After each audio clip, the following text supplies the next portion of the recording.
Alright, what's up guys? My name is Zach, and this week I've been driving the 2023 Hyundai Ioniq 6 Limited. Down below is an all-electric drive system powered by two motors, giving it all-wheel drive. Now I am super excited to be making this video because I've spent the last 7 days driving this Ioniq 6 around. This was one of my most anticipated vehicles of the year, ever since I sat in one back in February at the Chicago Auto Show. This has been high on my list, and so I was so excited when Hyundai offered me this vehicle for the week. I said yes right away, and I'm excited to share my thoughts. But if you have a vehicle that you would like to have filmed and shown off here on the Shooting Cars YouTube channel, you can head on over to my website, zachpradel.com/submit. It's a quick and easy submission form. It takes under a minute to fill out, and I come out to you. But let's get back to that dual motor electric drive system. Well, you can find these in single motor as well, which would mean it is rear wheel drive. Now this is the all-wheel drive, so it gets the dual motor, and when talking about EVs, that's pretty standard practice at this moment. If it's all-wheel drive, it has two motors. If it's two-wheel drive, it has one motor. For the most part, I mean, there's some like Lucids that have three motors, but we don't need to get into that. Basically, what I'm saying is that EVs don't really deal with drive shafts and stuff. You're not going to get an all-wheel drive that only has one motor. It's very uncommon. So, dual motor here, and I love the acceleration. It is very, very quick when you put it into sport mode, almost scarily quick, and I have really, really enjoyed that. In terms of range, it has 270 miles of range on a full charge, which is decent. I think that that's a good amount for an around-town vehicle. Really, the only hiccup you're going to be feeling with that is the infrastructure around you, and that's not the Hyundai's fault. It's not really called fuel economy, but over my 165 exact miles I did in this car, I averaged 3.2 miles per kilowatt hour, and this is how it stacks up to the other EVs that I've driven this year for an extended amount of time. So same amount of miles, same amount of driving conditions, all of that. These are how the other vehicles stacked up, in case you were curious. So how does it feel to drive a Hyundai Ioniq 6? Well, if you've driven the Ioniq 5, it drives identical to that. It really drives frame for frame the exact same as the Ioniq 5. So how's the Ioniq 5 drive? Well, it's a very smooth, very quiet process. EVs are that way, but when you want to crank it up, they can definitely give you as much power as you want, and I've really enjoyed that. The steering is a little bit heavy, but I like that. You might not, but I do. And overall, it's a very normal experience. It's like driving a video game car, but a lot of reviewers say that in a negative way. I think that that's actually a positive, because nothing made me feel better than when driving a car in a video game and I nailed it. I did everything perfectly. Made me feel like a golden god. Well, this car feels that way. When I want to accelerate, I push my foot down more and it goes. It works how the human brain thinks a car should work.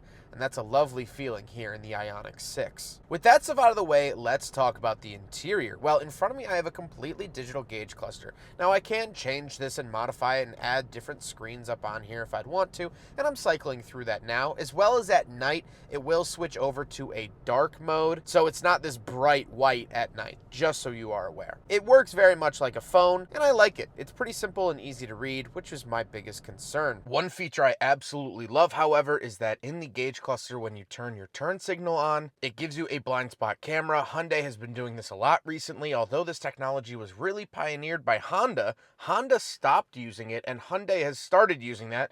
Try to keep that straight in your head. And I really love this safety feature. I think it's wonderful. On the steering wheel, on the left, we have our cruise control options, steering assist, radar cruise, things like that, as well as our drive mode button to the bottom left. This is kind of interesting because I actually get 3 drive modes, eco, normal, and sport. But when I change the drive modes, the center of the steering wheel actually lights up. Now, the Ioniq 5 that I had didn't do this. So this was totally new for me. And I love that it does that. It adds a little bit of fanfare when you are switching modes. Off to the right, we have our mode, voice commands, skip track, volume, and phone options, as well as a favorite button. And around the back of the steering wheel, we have our paddles for the regenerative braking sensitivity. So you can pretty much one pedal drive if you'd like to, but that's not my preferred method. Off to the left, I have a climate control vent, my power parking brake, charge door release, trunk release, gauge dimmer switch, and traction control off, as well as my power mirrors. I do want to say, leave that traction control on. If you hold it down, it will shut off completely. And in the rain, this car will spin around around,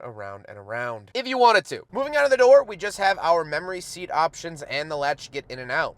That's it. Moving into the center, we do get our large infotainment system. This does have Apple CarPlay and Android Auto. This is also where you will find your heated and ventilated seats. We'll talk about that a little bit later on. We have Hyundai's signature quiet mode, which I really like. We do have an EV page as well. You can kind of see what's all going on down there. And overall, the display is clean, simple, concise, easy to read, and I like it. We do get a 360 camera, which the camera system is very clear. Really love to see that. And there is this extra view. Not really sure the purpose of it. It's not very helpful, but it's cool nevertheless. Down below, we have 2 climate control vents and the hazard switch, as well as this is where you'll first notice the interior lighting. So at night, you will very much notice that there are ambient interior lights, of which you can actually play around with and change the color of the top and the bottom, which is very cool to see for the Ioniq 6, and definitely adds a very cool vibe at night. Then we have a couple of radio buttons, navigation, media, map, favorite, all of that goodiness. But then we have our climate controls. Now, I do get some physical climate controls, like for temperature and fan speed, recirculating, defrost. I love all of that stuff, but the heated and ventilated seats are run through the screen. So if I do want to turn my heated seat on and I'm also navigating somewhere, I have to choose between one of the two. And in past vehicles that also use this system, I have missed exits on the highway. I have missed turns or directions because I was trying to turn on my heated seat. Now, some people say that you can use the voice commands to say, hey, turn on the heated seat. And that is true. You can use the voice commands to do that. But when you use the voice commands, it takes away your map and goes back to the Hyundai main screen. So if you're using Google Maps or Apple CarPlay, it ejects you out of there anyway. Voice commands are one of the dumbest pieces of technology pretty much ever, in my opinion. I've never found a use for it in any part of my life. So the same is here for the Ioniq 6. I will get off my soapbox. Moving down to the center console, we do have a wireless charger and our USB in for the wired CarPlay. However, it is USB-A, a little outdated. Hope to see that updated in a couple of model years. Then we do have our cup holders. So we'll do a big freaking bottle test, but as we learned at the 2023 Chicago Auto Show, it fails the big freaking bottle test to be somewhat expected, but hey, still gotta test it. Moving down below those cup holders, we have a couple interesting buttons. So right off the bat, off to the left, we have the lock and unlock switch. This is the central locking. But then we'll find our window switches and child locks here in the center. This is a very European move, which is very interesting to see in the Ioniq 6, given its Korean roots. But they're found here in the center, as well as the auto holding brake. Then we do have a center console, 2 USB-C chargers in there. So if you want to plug into the radio, you have to use USB-A, but if you want to charge, you can use USB-C. But moving on to the seats, they are heated and ventilated, power, and the driver's seat is memory, which is very lovable. And I've enjoyed my time with it. Actually, during the making of this video, I threw out my back over the weekend, and it has been very hard to walk, very hard to function as a human. And so these heated seats are actually working wonders on my lower back. Hopefully by next video, my muscles will be healed, but the Ioniq 6 is helping me achieve that. Speaking of seats, however, we do have back seats, so let's go do a back seat review. All right, so we're in the back of the 2023 Hyundai Ioniq 6, and it has tons of room. I am very happily surprised back here. This is my driving position, and my knees don't have a prayer of hitting the seat in front of me. As well as another huge benefit of EVs, as my voice is starting to go out. Another huge benefit of EVs is that even though this is all-wheel drive, as we've mentioned, there's no center hump for the drive shaft because there is none. So it is all-wheel drive, but I get a completely flat floor back here, which is not only great for leg room, but if you have a pet that likes to lay down, they can lay down on the floor back here, and they are unobstructed by a transmission or drive shaft tunnel, as you would find in pretty much any other all-wheel drive vehicle. I also do get a center console, 2 cup holders down there, 2 USB-Cs, and I do get climate vents back here. Now, I can't control them, but I get climate vents, and a lot of sedans, especially not full-size sedans, which this isn't really full-size, It's not small either, but it's not full size. They tend to forget about the vents in the back or just not include them, and this vehicle has that, which is wonderful. Let's hop out. We'll take a quick look at the trunk, and then we'll talk about the looks. All right, so we're on the back of the Ioniq 6, and we do have a trunk release button here on the key fob. We'll be revisiting this key fob here in a second, and it is a power trunk, which is lovely. Now, it is not a hatch. I always assumed that the glass would come with it. It just kind of has that look. That's actually not the case here with the Ioniq 6. Once we are in here, we do have our little bag for the tire kit.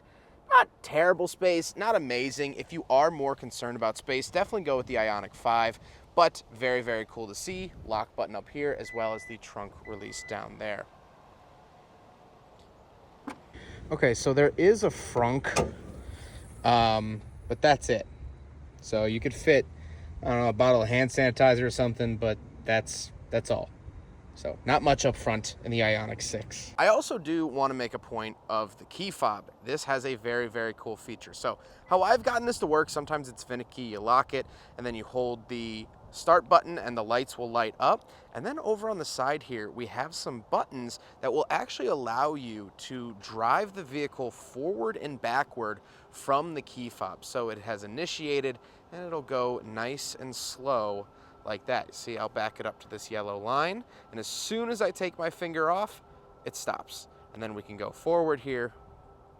Same thing, just holding the button down. It will take a second, release that parking brake, and start moving forward. This actually has great uses for pulling into a tight garage. If someone boxes you in at a parking space, you can have the car back out for you. If you're not fantastic at parking, you can get a sort of outside look, which is really wonderful. And I actually found it to be very helpful. I have multiple cars, and sometimes I have to rearrange them in the driveway, but it's annoying to get in and out of each car, blah, blah, blah. So I just had this car pull itself out of the spot. I pulled my little Mazda into the spot, and then I backed this car up against the Mazda without ever stepping foot in the Ioniq 6. So very, very cool feature there. We'll just hit lock there, and it's good to go. Love that little drivable feature, and some other Kia products feature this as well. The Ioniq 5 has this feature. Very, very cool. Now we gotta talk about the looks, and this is probably the most controversial part of the Ioniq 6. Some people say it looks great, some people say it doesn't. And I actually think it looks really good. I think above all else, like its Ioniq 5 sibling, it's a breath of fresh air. It's different, it's unique. People say it has Porsche-like attributes to it. Maybe in the headlights, sure, I could see that, but all the individual LEDs looks very cyberpunk, looks very fresh, modern, and new. And I love that Hyundai has been pushing the boundaries when it comes to vehicle design over these last few years. I have to say, some of the most radical design choices I've seen in any cars I've reviewed have been from Hyundai, which I wouldn't have expected 5 years ago. However, with all of that dribble out of the way, let's get on to my final thoughts. What do I think driving the Hyundai Ioniq 6 for the last 7 days? Well, I have to say that my experience has been very pleasurable. The really only downside I've had or really experienced has been those heated seat options. I hate that I have to use the touchscreen for them.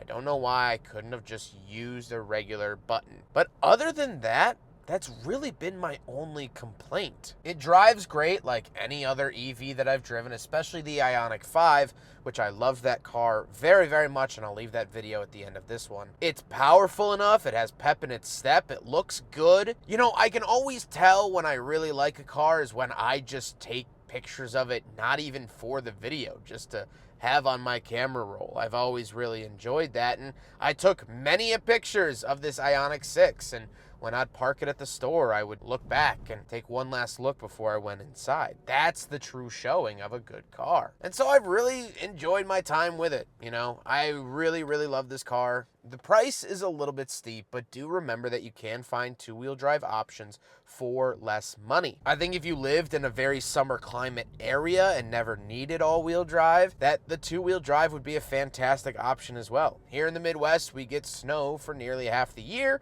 and I prefer the comfort that all-wheel drive offers in those scenarios. So this would be the one that I would go with, but hey, you can pick your own Ioniq 6. I hope you guys enjoyed the video. Huge thank you to Hyundai for letting me drive around their Ioniq 6 for the last week. They've been great to work with. I've reviewed tons of Hyundai products this year, and I don't really have one that I disliked. So they've been fantastic. Huge thank you to Drive Shop for facilitating the delivery and cleaning of this vehicle. Always awesome to work with. And of course, the Midwestern Automotive Media Association for just being fantastic and making these connections. But I hope you guys enjoyed the video. Don't forget to rate the video, comment on the video, and subscribe if you really liked it. Take care, guys.